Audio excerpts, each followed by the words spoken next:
கறி பொரிக்கிறக்காண்டி கடலை மாவு சேர்த்துக்குருவோங்க. அரிசி மாவும் சோள மாவும் சேர்த்துக்குருவோங்க.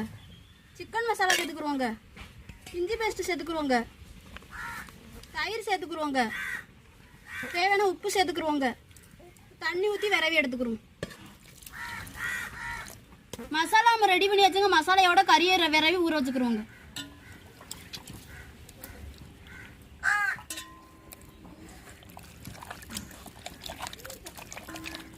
மசாலையில் நல்லா கறி ஊறிச்சுங்க. கறியை பொரிச்சு எடுத்துக்கிறோம். எண்ணெய் சூடாகட்டுங்க. நம்ம விரைவி வச்ச கறியோட மசாலையோட நம்ம கருவேப்பிலை போட்டு விரைவிக்கிறோங்க.